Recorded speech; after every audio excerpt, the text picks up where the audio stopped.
ഈ കുഞ്ഞുങ്ങൾ ജനിച്ച നിമിഷം മുതൽ നമ്മൾ അമ്മ പാല് കൊടുക്കണം എന്നാണല്ലോ. പക്ഷെ എത്ര പാല് കൊടുക്കണം, എന്തോരം നേരം പാല് കൊടുക്കണം, ഇവർക്ക് നമ്മൾ എത്ര പാല് കൊടുത്താൽ വയറ് നിറഞ്ഞോ എന്ന് പറയാനറിയില്ലല്ലോ. അപ്പോൾ ഇതെങ്ങനെയാണ് മനസ്സിലാക്കുക കുഞ്ഞുങ്ങൾക്ക് എത്ര നേരം പാല് കൊടുക്കണം, എന്തോരം നേരം പാല് കൊടുക്കണം? നമ്മുടെ WHO ഗൈഡ് ലൈൻസ് പ്രകാരം നമ്മൾ നോർമൽ ഡെലിവറി ആണെങ്കിൽ വിതിൻ 1 hour നമുക്ക് ബ്രസ്റ്റ് ഫീഡിങ് സ്റ്റാർട്ട് ചെയ്യാം. ഓക്കെ, അപ്പോൾ നമ്മൾ നേരത്തെ പറഞ്ഞ പോലെ ഗോൾഡൻ മിനിറ്റിൽ ഈവൻ ഇപ്പോൾ ബേബി നന്നായിട്ട് കരഞ്ഞു, ജീവൻ്റെ തുടിപ്പുകളൊക്കെ കണ്ടു കഴിഞ്ഞ് കഴിഞ്ഞാൽ നമ്മൾ ഇനീഷ്യലി തന്നെ ഈ പറയുന്ന അംബ്ലിക്കൽ കോഡ് ക്ലാമ്പ് ചെയ്യാണ്ട് തന്നെ ബേബീനെ സ്കിൻ ടു സ്കിൻ കെയർ കൊടുക്കും. നമ്മൾ ഇനീഷ്യൽ അസസ്മെൻറ്റ് അവിടെ ഓക്കെ ആണെങ്കിൽ നമുക്ക് അവിടെ നിന്ന് തന്നെ ബ്രസ്റ്റ് ഫീഡിങ് സ്റ്റാർട്ട് ചെയ്യാവുന്നതാണ്. Baby is stable. ഓക്കെ, അത് നോർമൽ ഡെലിവറിയിൽ അങ്ങനെയാണ്. അല്ലെങ്കിൽ ഇപ്പോൾ സിസേറിയൻ ആണെങ്കിൽ മദർ എപ്പോഴാണ് സ്റ്റേബിൾ ആവുന്നത് ആ സമയത്ത് തൊട്ട് നമുക്ക് ബ്രസ്റ്റ് ഫീഡിങ് സ്റ്റാർട്ട് ചെയ്യാം. പിന്നെ പറയുന്നത് ഇതിൻ്റെ ഡ്യൂറേഷനും കാര്യങ്ങളും ഫ്രീക്വൻസിയും കാര്യങ്ങളൊക്കെയാണ്. അപ്പോൾ ഫസ്റ്റ് ഒരു ഇനീഷ്യൽ 1 to 3 ഡേയ്സിലെ ബേബീസിന് നമ്മൾ ഇടയ്ക്കിടയ്ക്ക് ഫീഡ് ചെയ്തുകൊണ്ടിരിക്കേണ്ടി വരും. ഓക്കെ, അതായത് അവർക്ക് അവരുടെ വയറിൻ്റെ കപ്പാസിറ്റി ഇനീഷ്യലി തന്നെ വളരെ ചെറുതായിരിക്കും. അത് അതിനനുസരിച്ചുള്ള മിൽക്ക് പ്രൊഡക്ഷനെ അമ്മയുടെ ബ്രസ്റ്റിൽ നിന്ന് ഉണ്ടാവുള്ളൂ. അപ്പോൾ മെയിൻലി ബേബീനെ സക്കീപ്പിച്ചുകൊണ്ടിരിക്കുക, അതിനനുസരിച്ച് മിൽക്ക് പ്രൊഡക്ഷൻ കൂട്ടുക. അതാണ് ഏറ്റവും നല്ല പ്രൊഡക്ഷൻ കൂട്ടാനുള്ള റിഫ്ലക്സ്. അപ്പോൾ ഇനീഷ്യലി ഫസ്റ്റ് 2 ഡേയ്സിൽ ഉണ്ടാകുന്ന പാലൊക്കെ കുറച്ചുകൂടി ഭയങ്കര സ്കാൻറ്റി ആയിരിക്കും, ഭയങ്കര കുറവായിരിക്കും. കുറച്ചുകൂടി കുറച്ചുകൂടി കട്ടിയുള്ള, കുറച്ചുകൂടി യെല്ലോയിഷ് ആയിട്ടുള്ള ഒരു ടെക്സ്ചറുള്ള പാലായിരിക്കും. അതിനെ കൊളസ്ട്രോൾ എന്നാണ് പറയുക.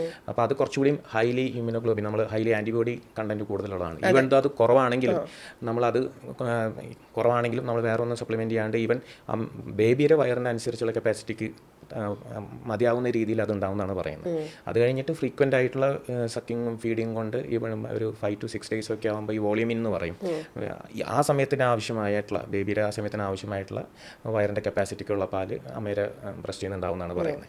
അതിൻ്റെ ഒരു ഫ്രീക്വൻസി എന്ന് പറഞ്ഞു കഴിഞ്ഞാൽ ഈ നമ്മൾ യൂഷ്വലി പറയുന്നത് പറഞ്ഞു കഴിഞ്ഞാൽ ഒരു ഫസ്റ്റ് ഒരു എല്ലാ 2 മണിക്കൂർ 3 മണിക്കൂറും നമ്മൾ ഫീഡ് ചെയ്യിപ്പിക്കണം, ബേബീനെ എണിപ്പിക്കണം. ബേബി ഉറങ്ങുകയാണെങ്കിൽ തന്നെ ബേബിനെ സ്റ്റിമുലേറ്റ് ചെയ്ത് എണിപ്പിച്ച് സക്ക് ചെയ്യിപ്പിക്കണം. ആ സക്കിങ് ഒരു ആവറേജ് ഒരു 15 to 25 minutes ഒരൊറ്റ സൈഡിൽ തന്നെ കണ്ടിന്യൂ ചെയ്യാൻ പറ്റുവാണെങ്കിൽ that is the adequacy of breast feeding duration എന്നാണ് പറയുന്നത്. ഇപ്പോൾ ഇൻ കേസ് ബേബീസ് അതിൻ്റെ പല ബേബീസും വേരി ചെയ്യും, ഇതാണ് ഒരു ആവറേജ് പറയുന്നത്. ഇൻ കേസ് അതിൻ്റെ ഇടയിൽ ഇപ്പോൾ 2 to 3 hours ഇടയിൽ നമ്മൾ ഫീഡ് ചെയ്യേണ്ടത് എപ്പോഴും ഒരു ഫീഡിങ് ക്യൂസിനനുസരിച്ചിട്ടാണ്. അതായത് ബേബി കരയുന്നത് മാത്രമല്ല ഫീഡിങ് ക്യൂസ് എന്ന് പറയുന്നത്. അപ്പോൾ ബേബി അതിന് വേണ്ടി സീക്ക് ചെയ്യണം. ഈ പറയുന്ന ചെറിയ രീതിയിൽ റൂട്ട് ചെയ്യും, അങ്ങോട്ടേക്ക് തിരിയും, ചെറിയൊരു സ്ട്രെച്ചിങ് പോലെ കൈയൊക്കെ കാണിക്കും, വായയിലേക്ക് കൈ കൊണ്ടുവരും. അങ്ങനത്തെ ഇനീഷ്യൽ ഫീഡിങ് ക്യൂസ് ഉണ്ടാവും. അത് നമുക്ക് പിക്ക് ചെയ്യാൻ സാധിക്കുകയാണെങ്കിൽ നമുക്ക് കൃത്യമായിട്ട് കൊടുക്കാൻ പറ്റും. അത് ബൈ ദ ടൈം നമുക്കത് മനസ്സിലാക്കാൻ പറ്റും. ഓക്കെ, പിന്നെ ഈ പറയുന്ന ഡ്യൂറേഷൻ എക്സ്ക്ലൂസീവ് ബ്രസ്റ്റ് ഫീഡിങ് നമുക്ക് മെയിൻറ്റെയിൻ ചെയ്യാൻ പറ്റുവാണെങ്കിൽ up to 6 months കൊടുക്കാനാണ് ഏറ്റവും നല്ലത്. അതിൻ്റെ ഇടയിൽ എന്തെങ്കിലും രീതിയിൽ കറക്റ്റായിട്ടുള്ള രീതിയിലുള്ള മോണിറ്ററിംഗ് ഉണ്ടോ, വെയിറ്റ് ഗെയിൻ ഡെവലപ്മെൻറ്റ് അപ്രോപ്രിയേറ്റ് ആണോ എന്നുള്ള രീതിയിലുള്ള വാക്സിനേഷൻ ടൈമിലോ അല്ലെങ്കിൽ അതിൻ്റെയുള്ള റിവ്യൂസും കാര്യങ്ങളൊക്കെ ഉണ്ടാവും. നമ്മൾ ഈ കരയുന്ന കുഞ്ഞിന് പാലുണ്ടെന്ന് പറയും, പക്ഷേ കരച്ചിൽ വരെ വെയിറ്റ് ചെയ്യണമെന്നില്ല. ഫീഡിങ് ക്യൂസ് കരച്ചിൽ വരെ വെയിറ്റ് ചെയ്താൽ ചിലപ്പം കുഞ്ഞ് പിന്നെ പാല് കുടിക്കാൻ മടിയായിരിക്കും. ഫീഡിങ് ക്യൂസ് സാർ പറഞ്ഞു, എന്നാലും ഒരു ക്രിസ്പായിട്ട് കുഞ്ഞിന് പാല് കുടിക്കണം എന്നൊരു പുതിയ ഒരു ന്യൂ ബോൺ കുഞ്ഞ് മാത്രമല്ല, ന്യൂ ബോൺ മദറും കൂടെ ആണല്ലോ. അമ്മയ്ക്ക് മനസ്സിലാക്കാനുള്ള കുറച്ച് ക്യൂസ് എന്തൊക്കെയാണ്? അത് നമ്മൾ ക്യൂസിന് റൂട്ടിംഗ് ഡോക്ടർ പറഞ്ഞ പോലെ ഇങ്ങനെ സെർച്ച് ചെയ്യും, പിന്നെ കൈ വായിലേക്ക് കൊണ്ടുപോകാം, സക്കിങ് ആയിട്ട് കാണിക്കും. അപ്പോൾ ഇതൊരു നമ്മളിങ്ങനെ തിയറി പറഞ്ഞാലും ഓരോ ബേബിയും ഡിഫറെൻ്റ് ആണ്, ഓരോ അമ്മയും ഡിഫറെൻ്റ് ആണ്.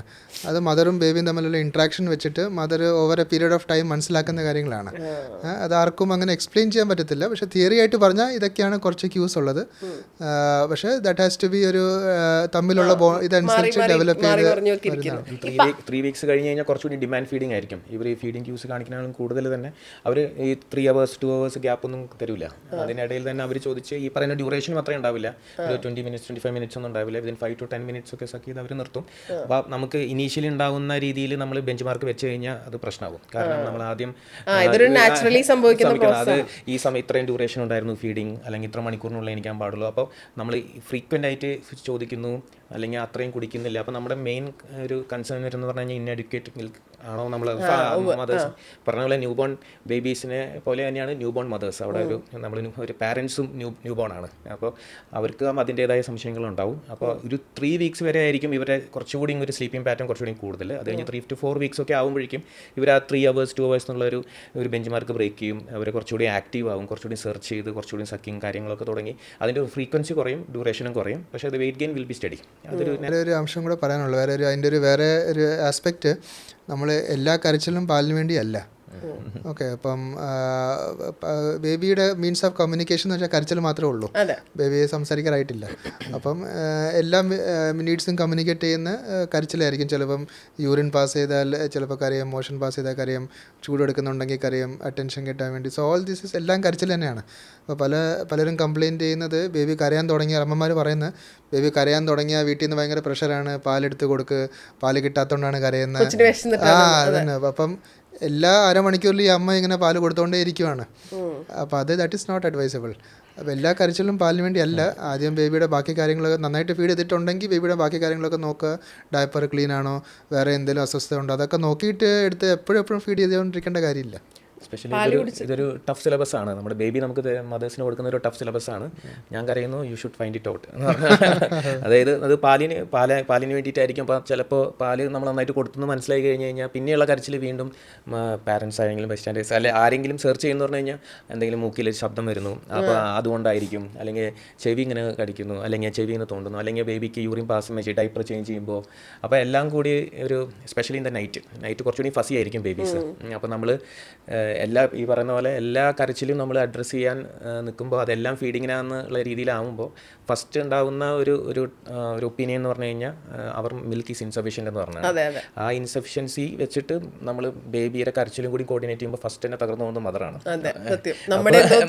അങ്ങനെ ഒരു രീതിയിലേക്ക് അത് വരും. അപ്പോൾ അവിടെ വേണ്ടതെന്ന് പറഞ്ഞു കഴിഞ്ഞാൽ നമുക്കറിയാം അത്യാവശ്യം നന്നായിട്ട് കുടിച്ചിട്ടുണ്ട്. അപ്പോൾ ചില ബേബിക്ക് ചില മോസ്റ്റ്ലി നൈറ്റൊക്കെ ആണെങ്കിൽ അതൊരു ചെറിയൊരു റിഫ്ലക്സ് കാരണം ഒരു ഇൻഫൻറ്റ് കോളിക്കിൻ്റെ ഒരു ഗ്യാസിൻ്റെ ബുദ്ധിമുട്ടായിരിക്കും. ഓക്കെ. അപ്പോൾ ഒരു ബേബീനെ ഒന്ന് കംഫർട്ടാക്കണം, അല്ലെങ്കിൽ ആളുടെ അബ്ഡമനെ ഒന്ന് ചേർത്ത് പിടിക്കണം എന്നുള്ള രീതിയിലായിരിക്കും. അപ്പോൾ മിക്ക ഫീഡിങ് അഡ്വക്കേറ്റായി കൊടുത്തിട്ടുണ്ട്. അതിനുശേഷം ഉണ്ടാകുന്ന കരച്ചിലും കാര്യങ്ങളൊക്കെ ആളെ കംഫർട്ടാക്കാൻ വേണ്ടിയിട്ടായിരിക്കും. അപ്പോൾ ബേബീനെ ഒന്ന് തോളത്തൊക്കെ ഇട്ട് അബ്ഡോമൻ നമ്മുടെ ബോഡി ആയിട്ട് ഒന്ന് ടച്ച് ചെയ്തിട്ട് അതിൻ്റെ ഒരു സ്റ്റെബിലിറ്റി കിട്ടി കഴിഞ്ഞാൽ ഓക്കെ ആവുന്നതാണ്. ഓക്കെ. ഈ പാല് കുറയുന്ന പ്രശ്നം അത് ഒരുവിധം അമ്മമാർ ഫേസ് ചെയ്യുന്ന കാര്യമാണ്. അത് ഈ പറഞ്ഞതുപോലെ അതിനൊരു ഭയങ്കര പ്രഷറും ഉണ്ട്, ഒരു ഭയങ്കര ഗിൽറ്റൊക്കെ അടിപ്പിക്കുന്ന പ്രശ്നമാണ്. ഈ പാല് കുറയുന്നത് എന്തുകൊണ്ടാണ് ആക്ച്വലി ഒരു അമ്മയ്ക്ക്? ആൻഡ് അതിന് നിങ്ങൾ ഡോക്ടേഴ്സ് പറഞ്ഞു കൊടുക്കുന്ന അതർ ദാൻ മെഡിസിൻസ് പറഞ്ഞു കൊടുക്കുന്ന എന്തെങ്കിലും കാര്യങ്ങളുണ്ടോ? ഈ പാല് കുറവായിട്ടുള്ള പാലുണ്ടായിട്ടേ ഇല്ല എന്നുള്ള ഒരു ഫിനോമിനൻ അത് വളരെ റെയറാണ് ആക്ച്വലി. നമ്മൾ പലപ്പോഴും ഓവർ റിയാക്ഷനാണ്. Milk throughout the day vary ചെയ്യും. ഓക്കെ, ഓരോ ഫീഡിലും വേരി ചെയ്യാം. മിൽക്ക് എന്ന് പറഞ്ഞ ഒരു chemical compound even during one feed also അത് വേരി ചെയ്തുകൊണ്ടിരിക്കും. ആദ്യം വരുന്ന പാല് ഡിഫറെൻ്റ് ആണ്, ലാസ്റ്റ് വരുന്ന പാല് ഡിഫറെൻ്റ് ആണ്. അപ്പോൾ അതൊരു വേരിങ് ആയിട്ടുള്ള കോൺസ്റ്റൻസ് ഉണ്ട് അതിന്. അപ്പം പലപ്പോഴും ഓവർ റിയാക്ഷൻ ആയിരിക്കും ഈ കരച്ചിൽ കാരണം മദേഴ്സിന് പലപ്പോഴും തോന്നുന്നത്. അപ്പം ഞാൻ സജസ്റ്റ് ചെയ്യുന്നത് ഇപ്പം ബേബിയുടെ ബാക്കി കാര്യങ്ങളൊക്കെ നോക്കുക. Baby weight adequate weight gain ഉണ്ട്, ദിവസം ഒരു at least 6 to 8 times urine pass ചെയ്യുന്നുണ്ട്, സ്റ്റൂള് പോകുന്നുണ്ട്, അങ്ങനത്തെ കാര്യങ്ങളൊക്കെ ഉണ്ടെങ്കിൽ baby is getting good enough milk. കരച്ചിൽ വെച്ച് മാത്രം നമ്മൾ പോകേണ്ട കാര്യമില്ല. ബാക്കി കാര്യങ്ങളൊക്കെ വെച്ചിട്ട് പോവുകയാണെങ്കിൽ ചില അമ്മമാർ ചിലപ്പോൾ നൈറ്റിൽ പാല് കുറയുന്നുണ്ട്, അങ്ങനെ ആലോചിക്കേണ്ട കാര്യമില്ല എന്നാണ് ഇത്. അങ്ങനെ പെട്ടെന്ന് പാല് നല്ല വെയിറ്റ് ഗെയിൻ ഒക്കെ ഉള്ള കുട്ടിക്ക് പാല് കുറവില്ല, പാലുണ്ട്. പല മദേഴ്സും ഇങ്ങനെ ഈ പറയുന്ന പോലെ നൈറ്റൊക്കെ ഭയങ്കര ഇങ്ങനെയാണ് അവരൊരു പാറ്റേൺ ഈ പറയുന്ന പോലെ ഡയറോണിയൽ വേരിയേഷൻ ഒക്കെ ഉണ്ടാവും. നൈറ്റ് ഇടയ്ക്കിടയ്ക്ക് ക്ലസ്റ്റർ ഫീഡിങ് പോലെ ഇടയ്ക്കിടയ്ക്ക് ചോദിച്ചുകൊണ്ടിരിക്കുന്നു.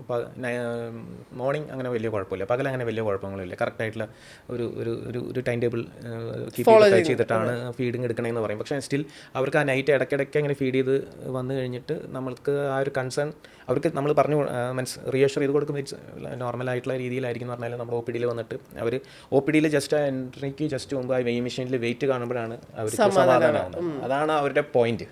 അതുവരെ അവർക്ക് അതിങ്ങനെ പാലില്ല അല്ലെങ്കിൽ നൈറ്റ് അല്ലെങ്കിൽ പല രീതിയിലുള്ള ഒപ്പീനിയൻസ് കൺഫ്യൂസ്ഡ് ആവുന്നതാണ്. അപ്പോൾ അത് ഈ ഒരു പാറ്റേൺ ആണ്. നൈറ്റ് കുറച്ചുകൂടി ഇങ്ങനെ കുറച്ചുകൂടി ക്രാങ്കി ആയിട്ടുള്ള ബേബി, കുറച്ചുകൂടി അറ്റൻഷൻ സീക്കിംഗ് ആയിട്ടുള്ള ഒരു ബേബി, അല്ലെങ്കിൽ പകൽ കുറച്ചുകൂടി ഒരു ടൈം ടേബിൾ കീപ്പ് ചെയ്യുന്ന ബേബിക്ക് ആണെങ്കിൽ അതിന് അഡിക്വേറ്റ് ആയിട്ട് മിൽക്കുണ്ട്. അതിൽ നമ്മുടെ ഇൻഅഡിക്വസി അല്ല അതിൻ്റെ റീസൺ. പാല് കൂടാൻ വേണ്ടി അങ്ങനെ നമ്മൾ ചെയ്യേണ്ട കാര്യങ്ങൾ ഇനീഷ്യൽ ഡേയ്സിൽ റെഗുലറായിട്ട് ഫീഡ് ചെയ്യണം. അപ്പം 2 to 3 hourly ഫീഡ് ചെയ്യണം. ഇപ്പം മിൽക്ക് ഉണ്ടായി വരുന്ന പാല് ബേബി സക്ക് ചെയ്ത് എടുക്കുമ്പോഴാണ് ബാക്കി പാല് വരുന്നത്. ഉണ്ടായി വരുന്ന പാല് നമ്മൾ എംറ്റി ചെയ്തില്ല, ബ്രസ്റ്റിന് നമ്മൾ ഒരു പ്രൊളോങ്ഡ് ഗ്യാപ്പ് ഉണ്ട് ഫീഡിങ്ങിൻ്റെ ഇടയ്ക്ക്. ഈവൻ നൈറ്റ് ഫീഡ്സ്, നൈറ്റിലാണ് മിൽക്ക് പ്രൊഡക്ഷൻ കൂടുതൽ വരുന്നത്, പ്രൊലാക്റ്റിൻ എന്ന് പറഞ്ഞ ഹോർമോൺ സെക്രീറ്റ് ചെയ്യുന്നതും കൂടുന്നത്. അപ്പം നൈറ്റിലും ഒരു 2 to 3 hourly ഫീഡ് ചെയ്ത് മിൽക്ക് ഉണ്ടായി വരുന്ന മിൽക്ക് എംറ്റി ചെയ്യണം, അപ്പോഴാണ് പുതിയ മിൽക്ക് വരുന്നത്. പിന്നെ നമ്മൾ നേരത്തെ സ്കിൻ ടു സ്കിൻ കോൺടാക്റ്റ്, മദറിന് ആഡിക്വേറ്റ് റെസ്റ്റ് വേണം. ഈ ഫീഡിൻ്റെ ഇടയ്ക്കുള്ള സമയത്ത് ആഡിക്വേറ്റ് റെസ്റ്റ് വേണം, പെയിൻ ഫ്രീ വേണം. ഈ സോഷ്യൽ പ്രഷർ പാടില്ല. വീട്ടിൽ നിന്നുള്ള പ്രഷർ നല്ല പ്രഷറാണ്.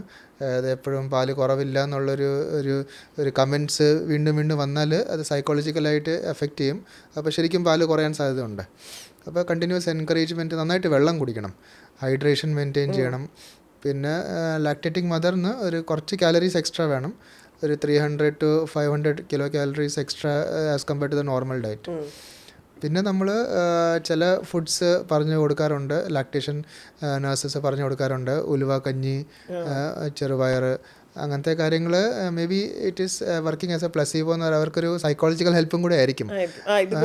കഴിച്ചാൽ ചിലപ്പം അങ്ങനെ ആയിരിക്കാം, but may be this is helpful also. പക്ഷേ ഈ കാര്യങ്ങൾ ഡെഫിനറ്റായിട്ട് ചെയ്യണം. ആഡിക്വേറ്റ് റെസ്റ്റ്, പെയിൻ കുറയ്ക്കണം, കോൺസ്റ്റൻറ്റ് എൻകറേജ്മെൻറ്റ് വേണം. ഈവൻ ഹസ്ബൻഡിൻ്റെ റോള് വളരെ മെയിനാണ്.